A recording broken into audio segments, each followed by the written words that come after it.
जब गोली की गूंज से दहला कोर्टरूम, कोर्ट में उड़े गैंगस्टर के खून के छींटे, गैंगस्टर के मर्डर की पूरी कहानी क्रिमिनल लॉयर मान सिंह काकरान की जुबानी। सीजीएम कोर्ट के सामने मैं उसके साथ खड़ा हुआ था कि भी मुझे कितने दिन में बरी करा दोगे। जब मैं उसको कहने लगा कि 1 महीना, इमीडिएट मेरे कान के पास से गोली आई और उसको गोली लगी। अपोजिट पार्टी ने मेरे सामने उसको कोर्ट के अंदर गोली लगी और उसी टाइम कोर्ट के अंदर मर्डर हो गया उसका। एक व्यक्ति है जो देखने में साधारण है, लेकिन उसने 20-25 मर्डर केस किए होते हैं और वो समाज उससे डरता है। तो वो जज के सामने पेश होता है, जिस दिन फैसले की घड़ी होती है, परमात्मा को याद कर रहा होता है कि भी मेरे पर बरी हो जाऊं मैं। Hello everyone, I am Himanshi Arora from GDC News Channel. So today we have reached Ambala, Haryana, and we have a very eminent guest of honor with us. He's a criminal lawyer, higher advocate, a social worker, and he's also involved in many social and religious organizations. So I welcome you, Mr. Man Singh Kakran. Thank you, धन्यवाद। So my first question to you is कि लोग आपको gangster lawyer के नाम से जानते हैं, तो सर आपका शुरुआती संघर्ष कैसा रहा? मैंने वकालत आज से 1998 में वकालत शुरू करी थी। जिस टाइम मैंने 1998 में वकालत करी, बड़ा संघर्ष भरा समय था। एक स्कूटर पे जाया करते थे, 4 व्हीलर नहीं था, और बड़ा संघर्ष करके हम यहाँ पहुँचे हैं। जब संघर्ष करके करा, भगवान जी की कृपा से ऐसा हुआ कि भी वकालत के कुछ दिन बाद ही सबसे पहला केस मेरे पास अम्बाला का मर्डर केस आया था। और ये अम्बाला के अंदर, यह एक वकालत के लिए अंदर बहुत बड़ी अचीवमेंट्स होती है कि भी आपके पास केस कौन सा आता है। वकालत में सबसे पहला केस मर्डर केस आना, ये बहुत बड़ी ज़िंदगी की अचीवमेंट्स थी। ये सब भगवान की कृपा थी। वो केस मैंने जीता और उससे मेरा बहुत नाम शोहरत हुआ। आज भगवान ने मुझे इस स्तर पर पहुंचाया कि आप लोग मेरा इंटरव्यू लेने आए, इससे बड़ा मेरे लिए और क्या खुशकिस्मती होगी। बहुत खूब सर। सर आपकी लाइफ के कुछ ऐसे इंटरेस्टिंग केस, कुछ दिलचस्प केस जो आप हमारे साथ शेयर करना चाहेंगे? दिलचस्प तो वकालत तो हर रोज़ नई है। वकालत की एक फील्ड है कि हमेशा डिफ़िकल्ट है और हर रोज़ नई चीज़ है, इंटरेस्टिंग चीज़ है। डिपेंड करता है कि आपको उसमें से छांटना क्या है। जब वकालत मैंने शुरू करी थी, वकालत के अंदर कि आप मर्डर केसेस के अंदर ऐसे केसेस आते हैं कि एक व्यक्ति है जो देखने में साधारण है, लेकिन उसने 20-25 मर्डर केस किए होते हैं और वो समाज उससे डरता है, खौफ खाता है। न्यूज़पेपर चैनल उसको ऐसे दिखाते हैं कि गैंगस्टर है। लेकिन वकालत करते टाइम हम देखते हैं कि जब वो जज के सामने पेश होता है तो वो एक लेमैन की तरह होता है, और जब वो प्रोनाउंसमेंट की तरफ उसका ऑर्डर होता है, जिस दिन फैसले की घड़ी होती है, वो परमात्मा को याद कर रहा होता है। चाहे वो व्यक्ति कितना ही क्रिमिनल हो, लेकिन परमात्मा को याद कर रहा होता है कि भी मेरे पर बरी हो जाऊं मैं। ये इंटरेस्टिंग फैक्ट्स होता है कि भी लोग उससे डर रहे हैं, थर्रा रहे हैं, सब कुछ हो रहे हैं, लेकिन फैसले के टाइम में, जज के टाइम में परमात्मा को याद किया जा रहा है कि मेरे को सजा ना हो जाए। ये इंटरेस्टिंग फैक्ट्स मैं कोर्ट के अंदर देखता हूँ, बड़े बड़े गैंगस्टर के केसेस के अंदर मैंने देखा है। बिल्कुल सही कहा सर। सर आप सारा दिन गैंगस्टर्स के साथ डील करते हैं, तो एंड में आप अपना प्रभु भक्ति कैसे मैनेज करते हैं? आप कैसे अपना पीस ऑफ माइंड मेंटेन करते हैं? सबसे पहले प्रभु की भक्ति करता हूँ, केसेस बाद में डील करता हूँ। जो मुझे यहाँ पर पहुँचाने वाले में परमात्मा का, जैसे संबोधन में मेरा सबसे पहले हरे कृष्णा संबोधन रहता है। कोई फोन पे बोलता है, सब कुछ कहते हैं, और सारे मुझे पूछते भी हैं, या तो मुंदरी वाला वकील कहते हैं या मुझे कहते हैं हरे कृष्णा वाले वकील के पास जाना है। तो एक प्रतिबिंब या मेरी पहचान अम्बाला के अंदर ऐसी बन गई है कि जब से मैं अम्बाला में गीता गोपाल संस्था के साथ जुड़ा हूँ, भगवान की भक्ति के साथ, तब से किसी चीज की कोई कमी नहीं। पहले मैं पैसे के पीछे भागता था, आज मैं आगे हूँ, पैसा पीछे है। पैसा की महत्ता नहीं है, लेकिन अब मुझे यह है कि मैंने संघर्ष के अंदर आज परमात्मा ने यहाँ बना दे, अपने नाम को कैसे मेंटेन रखना है, ये बस लगा रहता है मेरे को। सर आपके करियर के कुछ 3 इंटरेस्टिंग केस? हाँ, इंटरेस्टिंग केस ऐसे हैं कि अम्बाला का मर्डर केस थे, और लास्ट सीजीएम कोर्ट के अंदर वो जब उसकी सिस्टर का और उसके एक व्यक्ति का, रिश्तेदार का मर्डर हो गया था, ही बहुत ज़्यादा डिमोरलाइज हो गया था। और सीजीएम कोर्ट के सामने मैं उसके साथ खड़ा हुआ था और उसने बड़ा परेशान होकर पूछा कि भी मुझे कितने दिन में बरी करा दोगे। तो बरी मैं तो कौन कराने वाला हूँ, सजा बरी जमानत करने वाला परमात्मा। हम तो केवल एक प्रयास कर सकते हैं, ये उसकी किस्मत होती है, परमात्मा ने कितने दिन में छुड़ाना। जब मैं उसको कहने लगा कि 1 महीना, इमीडिएट मेरे कान के पास से गोली आई और उसको गोली लगी। अपोजिट पार्टी ने मेरे सामने उसको कोर्ट के अंदर गोली लगी और उसी टाइम कोर्ट के अंदर मर्डर हो गया उसका।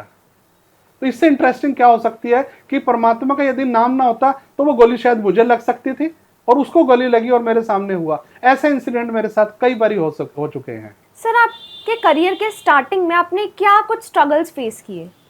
स्ट्रगल तो वकालत के अंदर, वकालत जो भी वकालत करना चाहता है उसको कम से कम मैं गाइड करना चाहता हूँ 5 साल जिसकी बैकअप है वो वकालत के अंदर ग्रो कर पाएगा, जिसकी फैमिली सपोर्ट कर पाएगी। क्योंकि वकालत एक ऐसा प्रोफेशन है जिसको टाइम लगते लगते आगे निखरती है। तो हमें समय, मेरे को परिवार का संघर्ष, परिवार का सहयोग था, साथ में फाइनेंशियली अच्छी थी, इसलिए मुझे सपोर्ट मिल गया। और संघर्ष तो बहुत ज़्यादा बेटा, हमारे पास अब तो चैम्बर है, 5 स्टार है, सब कुछ है, कोठी है, बंगले हैं, लेकिन जिस टाइम था हम शेड में बैठा करते थे, धूप बारिश सारा कुछ हमने संघर्ष देखा। अब सरकार द्वारा हमें चैम्बर दे दिए गए हैं, यहाँ के प्रधान द्वारा संघर्ष करके आज दे दिया गया है, आज हमारे पास सब कुछ है। लेकिन जो वो समय याद करता हूँ, रात को बिस्तर में सोते समय देखता हूँ कि आज मैं यहाँ पर हूँ, पिछला मेरा समय क्या था, तो परमात्मा का बहुत धन्यवाद करके रात को नींद आती है। सर, आप अपनी पर्सनल और प्रोफेशनल लाइफ कैसे मैनेज करते हैं? हाँ, ये बड़ा इंटरेस्टिंग सब्जेक्ट है, क्योंकि कोई भी व्यक्ति है, चाहे वो प्रोफेशन में, नौकरी में, सब कुछ है, दोनों चीज का दोनों डिफरेंस अलग आती है। पर्सनल लाइफ अलग होती है, वकालत अलग होती है। जैसे वकालत में आ गया तो मैक्सिमम समय हमें वकालत के लिए देना पड़ता है। यू कांट इमेजिन, ये सच्चाई है, मैं बताना, आपने पूछा तो मैं बता रहा हूँ, ये चीजें छुपी हुई होनी चाहिए। जो वकालत में हमें 2 नहीं बज जाते, 3 बज जाते हैं, हम रात भर पढ़ते पढ़ते सो जाते हैं। फ्राइडे जाके हम शाम को रिलैक्स होते हैं, क्योंकि सैटरडे और संडे छुट्टी होती है। संडे जाके फिर बुखार हो जाता है कि मंडे का फिर केसेस स्टार्ट हो गए। क्योंकि ऐसा वकालत एक प्रोफेशन है जो मैं आपको पहली बार ही बताना चाहूंगा, हम पैसे लेके लोगों की परेशानी खरीदते हैं। पैसा देके लोग तो अपना रात को सो जाते हैं जेल के अंदर, या कैदी जो के सो जाते हैं। मैंने अपनी चॉइस से सबसे बड़ा वकील खरीद लिया, सबसे महंगा वकील खरीद लिया, लेकिन हमारी टेंशन शुरू हो जाती है कि हमने उसको बाहर कैसे निकालना है, जमानत कैसे करानी है, बरी कैसे कराना है। तो ये तो होगी वकालत। पर्सनल लाइफ ऐसा है कि भाई हम अपनी पर्सनल लाइफ के अंदर काफी पारिवारिक जिंदगी के अंदर सिर्फ सैटरडे और संडे ही परिवार को टाइम दे सकते हैं। 5 दिन क्लाइंट्स के लिए, 2 दिन पत्नी और बच्चे के लिए, ये मैनेज किया जाता है। मैनेजमेंट इसी को कहते हैं कि दोनों का मैनेज किया जाए, पत्नी भी खुश, क्लाइंट भी हमारे खुश। सर, आप अपनी सफलता का श्रेय किसको देना चाहेंगे? सबसे पहले हमारे भगवान कृष्ण जी जो मेरे सिर पर बैठे हैं, जिनका हाथ हमारे सिर पर है, इससे बड़ा और किसके पास, जिस पे परमात्मा का नाम होगा उससे बड़ा कुछ नहीं होगा। बाकी जो बताया जाता है, जैसे कथा दंती भी है कि भी किसी भी अच्छे पुरुष या अच्छे प्रगति पुरुष के पीछे उसकी महिला का हाथ होता है। मेरी प्रगति के पीछे भी मेरी पत्नी, धर्म पत्नी ज्योति काकरान जो ब्यूटिशियन है, उसका बहुत सहयोग रहा। यदि वो 5 दिन मेरे क्लाइंट के लिए मुझे फ्री ना करे और वो मैं उसको टाइम ना दे पाऊं और वो नाराज ना हो, तो मेरी वकालत के अंदर भी मुझे डिस्टर्बेंस होगा, पर्सनल लाइफ में भी डिस्टर्ब होगा। उसकी बहुत अकोमोडेशन है वकालत के अंदर और पर्सनल लाइफ के अंदर। जो बच्चे के लिए उसने स्पेशली अपना पर्सनली टाइम दिया है, बच्चे को मैनेज करना, पालना पोसना, सब कुछ, एजुकेशन वगैरह सब कुछ दिया। मैं 2 दिन ही उनको देता हूँ, 5 दिन क्लाइंट को देता हूँ। नहीं तो कोई भी वाइफ किसी को एडजस्ट नहीं कर सकती। वो कहते हैं मेरे लिए तो समय नहीं है, उस पैसे का मैं क्या करूं जो मेरे लिए समय नहीं है। तो मैं बड़ा धन्यवाद हूँ मेरी धर्मपत्नी का, जिन्हें मुझे इतना साथ दिया। सर, आपने देखा होगा कि आजकल क्रिमिनल्स की संख्या बढ़ती जा रही है, जेल में बेल कम मिल रही है, तो आप इस पर कुछ टिप्पणी करना चाहेंगे? क्रिमिनल की ऐसा है, इंसान की जब भूख बढ़ती है, तृष्णा बढ़ती है, तो क्राइम बढ़ेगा। और क्राइम कैसे बढ़ेगा? जब मेरे को गाड़ी बड़ी चाहिए, मेरे को लग्जरी चाहिए, मेरे को गाड़ी, महंगे महंगे मोबाइल चाहिए, सोर्स ऑफ इनकम तो है नहीं है, तो फिर वो क्या करेगा? सोर्स ऑफ इनकम है नहीं, कहीं से लोन उठाएगा, कुछ करेगा, इतना ज्यादा हो जाएगा, लोन नहीं किस्त उतार पाएगा, इधर से उठाएगा उधर से उठाएगा, चेक बाउंसिस होंगे, क्रिमिनल केसेस बढ़ेंगे, नहीं होगा फिर लड़ाई झगड़े होंगे, मानसिक रूप से परेशान होगा, पत्नी से झगड़े होंगे, मैट्रिमोनियल लाइफ खराब होगी तो कोर्ट में लिटिगेशन होंगी। जब गुस्से से इंसान होगा, जो दूसरे वाला व्यक्ति उससे गुस्से में बोलेगा, तो झगड़े होंगे, झगड़े होगा तो इंसान अपनी इच्छाओं को पूर्ण करने के लिए क्राइम करेगा, और जिससे संख्याएं बढ़ रही। और जैसे आपने बढ़ा कि अंबाला के अंदर, जेल के अंदर कैदी बढ़ रहे हैं और जमानत नहीं बढ़ रही, क्योंकि क्राइम जो है बहुत ज्यादा बढ़ रहा है, सीरियस क्राइम हो रहा है। पहले इतने बड़े क्राइम नहीं होते थे, इतने मर्डर केसेस नहीं होते थे। अब मर्डर केसेस की तादाद और क्रिमिनल केसेस की, बड़े वाले केसेस की तादाद बढ़ रही है। अब ये उनके मन के ऊपर है कि वो क्राइम से डर नहीं रहे हैं, या अपनी तृष्णा पूरी करते टाइम क्राइम कर देते हैं, या बाद में पछताते हैं। ये वो व्यक्ति बताएंगे कि भी जनसंख्या जब इतनी जेल के अंदर संख्या बढ़ रही है, क्राइम नो डाउट पहले से बहुत ज्यादा बढ़ रहा है। सर, आप हमारे युवा को, हमारे लोगों को कुछ संदेश देना चाहेंगे?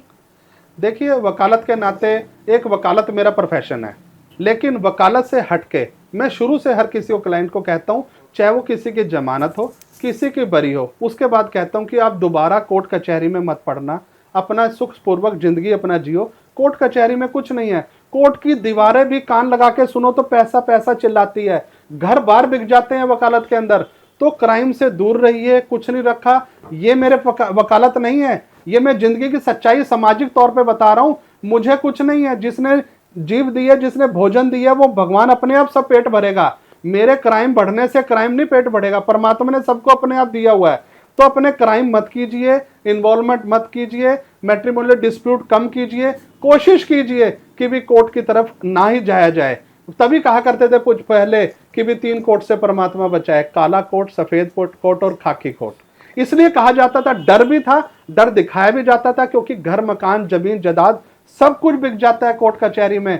कोशिश करिए कि कोर्ट से बाहर सेटल किया जाए। इसलिए हाई कोर्ट, सुप्रीम कोर्ट जगह जगह लोक अदालत लगा रही है। अभी एक सुप्रीम कोर्ट में लोक अदालत लग रही है, नेशनल लोक अदालत लगती है, स्टेट लोक अदालत लगती है, to settle the amicably matter, to avoid the litigation. Pre Lok Adalat लगती है कि पहले ही मैटर लग जाए, सेटल हो जाए। तो हर चीज को बाहर बाहर सेटल करने के लिए कोर्ट भी भरसक प्रयास कर रही है कि भी उसका कोर्ट का खर्चा बचे, मैट्रिमोनियल डिस्प्यूट खत्म हो, कोर्ट कचहरी खत्म हो, अपनी शांति से जिंदगी जिया जाए।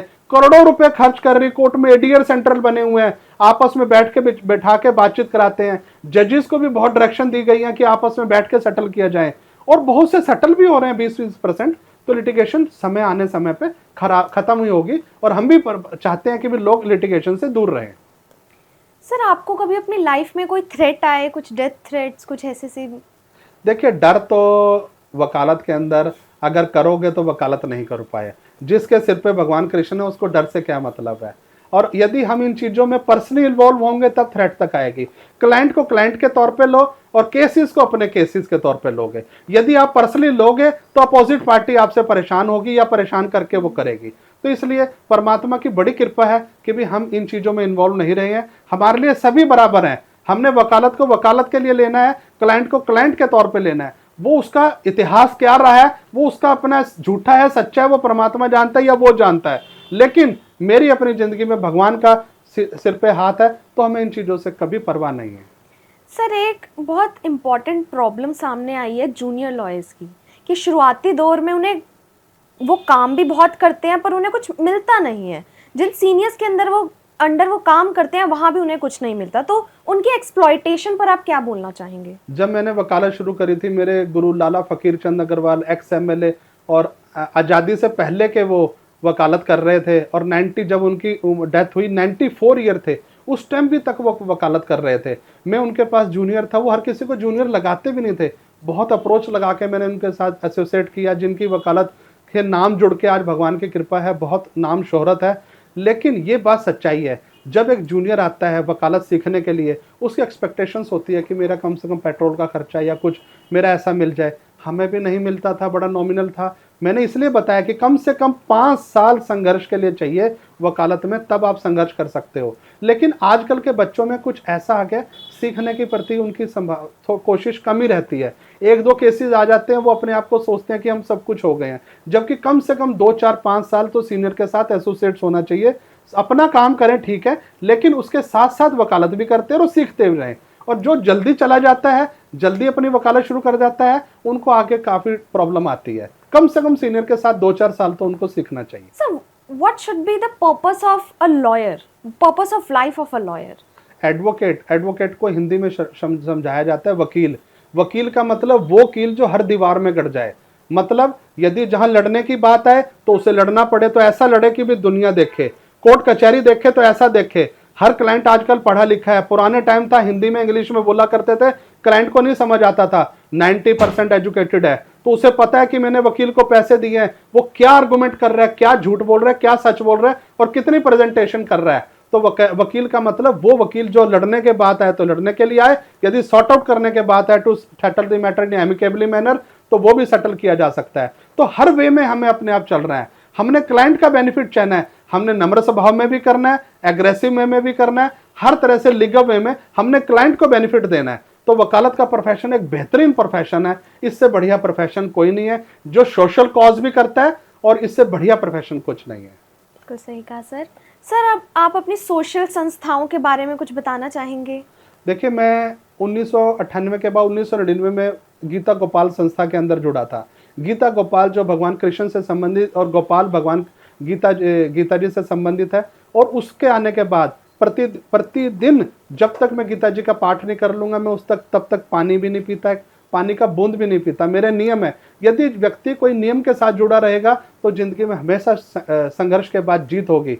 तो ये जब गीता गोपाल संस्था में हमारा हर रोज रात को सत्संग शुरू होता है, रात को 10 से 11:30 बजे तक हम सत्संग होते हैं, सैटरडे को हवन होता है। जो वहां से जुड़ने के बाद जो आनंद मिलता है, रात के 2 बज जाए 3 बज जाए, और मैक्सिमम मेरी 3 से 4 घंटे नींद है। आप सोचिए, डॉक्टर कहते हैं कि 8 से 8 घंटे मिनिमम है। जिस डॉक्टर ने ये अपनी एनालिसिस की होगी, जिसने अपना थीसिस लिखा होगा, बड़ा लेजी होगा, उसको पसंद आया होगा कि 8 घंटे की नींद है, जबकि मैं 4 घंटे मैक्सिमम नींद सोता हूं। लेकिन भगवान की तरफ से बिल्कुल ठीक हूं, शारीरिक रूप से भी ठीक हूं और सारा काम भी कर रहा हूं। क्यों? क्योंकि परमात्मा का साथ है। यदि परमात्मा के नाम आप साथ लोगे, नींद तो बहुत एक छोटी सी चीज है। नींद एक बहुत छोटी चीज है। लेजी लोग नींद लेते हैं, जो सोवत है सो खोवत है, ये जिंदगी की सच्चाई है। नींद तो मात्र कुछ घंटे की सफिशिएंट है। संघर्ष करना सीखो, उसके बाद तो छुट्टी के दिन जितना मर्जी सो, जितना मर्जी आनंद किए। अपने वकालत के प्रति नोबल रहो, जितने आपने पैसे लिए उससे ज्यादा संघर्ष करो। जीतना हारना कोई गारंटी नहीं है, ये सब उसके हाथ में है, ये उसके हाथ में है जिसके क्लाइंट का हमने केस लिया। अपनी तरफ से फेयर वकालत करो। Thank you sir. सर, आपका हमारी जनता के लिए संदेश? वकालत के तौर पे to avoid the litigation, court कचहरी में पीछे मत पड़ो। कुछ नहीं रखा इन चीज़ों में, जिंदगी पैसा खराब है। आप अपनी लाइफ पहले से भी बाहर सेटल करो, लड़ाई झगड़ा मत करो, मैट्रिमोनियल लाइफ बाहरों बाहर सेटल करो। कुछ नहीं रखा कोर्ट कचहरी में। यदि कोर्ट कचहरी पड़ जाती है तो उसे कोशिश करो कि भी बाहरों बाहर सेटल कर दो। सर, वकालत के अलावा भी आपकी क्या क्या अचीवमेंट्स रही हैं? अचीवमेंट्स तो ऐसा है कि भी आज उस मुकाम पे पहुंचा दिया गया कि हफ्ते में 2-3 जगह कहीं ना कहीं चीफ गेस्ट होता हूँ मैं। लेकिन सबसे बड़ी अचीवमेंट्स ये रही कि जिस स्कूल में, जिस कॉलेज में आप, जिस मंच पे आप पढ़े हो और आप औरों को बोलते हुए देख रहे हो, मन के अंदर इच्छा होती है कि भी कभी मुझे भी यहाँ मौका मिले।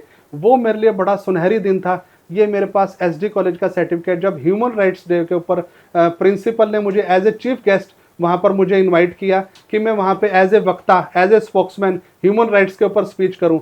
और सैकड़ों स्टूडेंट्स की संख्या के अंदर मैंने उस मंच से सभी स्टूडेंट्स को ह्यूमन राइट्स के ऊपर स्पीच दी। यकीन मानना, मैंने दंडवत प्रणाम किया उस मंच को। जिस मंच से मैं सुना करता था, वहां पर मुझे बोलने का लिए मौका दिया गया। अब मेरी आंखें नमन हो गई। जो मेरी जिंदगी की इच्छाएं थी वो पूरी हो गई कि जिस प्रिंसिपल ने, जिस कॉलेज ने, जिस स्टूडेंट ने मुझे यहाँ पहुंचाया, आज मैं वहां पर एज ए स्पोक्समैन हुआ। इससे बड़ी अचीवमेंट्स क्या है? बाकी और सोशल तो मेरे पास, जैसे मेरे आप देख रहे हैं यहाँ पर लिम का रिकॉर्ड, गीता गोपाल संस्था में मेरे को, हमने मोटरसाइकिल रैली के अंदर वर्ल्ड की मोटरेबल, वर्ल्ड की हाईएस्ट मोटरेबल जो रोड है, वहां पर हमने लिम का रिकॉर्ड लिया। और ये हरियाणा का नंबर 1 एडवोकेट्स, हरियाणा के नंबर 1 एडवोकेट्स का मुझे मिला। ऐसे सैकड़ों मेरे पास सर्टिफिकेट्स हैं। अब सर्टिफिकेट्स की कमी नहीं है, लेकिन ये मेरी अचीवमेंट्स हैं जो परमात्मा ने मुझे यहाँ दिया। आप लोगों के संघर्ष, भगवान जी के लोगों के साथ की वजह से मुझे यहाँ पर पहुँचाया। ये मेरी जिंदगी के अनमोल पल हैं जिसको मैं भूला नहीं जा सकता। खूब सर। सर, आपने इतनी सारी मुंदरियाँ डाली हुई हैं, इनका कुछ खास महत्व है? हाँ, देखिए, बगैर महत्व के तो कोई पाता नहीं। एक बारी पाता है, 2 बारी पाता है, यदि कोई उसका असर नहीं नजर आता तो वो उसको उतार देता है। मैं कहता हूँ कि कण कण ही भगवान है, कण कण नहीं भगवान, कण कण ही भगवान है। जो मैं रिस्क्लोजर के पास जाता हूँ उसके अकॉर्डिंगली मैं लाइफ जीता हूँ। उसने मुझे कहा कि भी ये नग पाओ, तो मैं पा रहा हूँ। और ये पाने के बाद मेरे को किसी भी चीज़ की कोई कमी नहीं है। परमात्मा का मेरे सिर पे हाथ है। आज भगवान की बहुत कृपा है। इसमें बहुत कुछ है, बहुत कुछ है, उसमें बहुत कुछ है, सब कुछ है। बहुत बहुत शुक्रिया सर आपका हमारे साथ जुड़ने के लिए। Thank you so much my lovely audience. So this was the conversation with criminal lawyer Maan Singh Kakran. I hope you all have enjoyed it. I am Himanshi from GDC।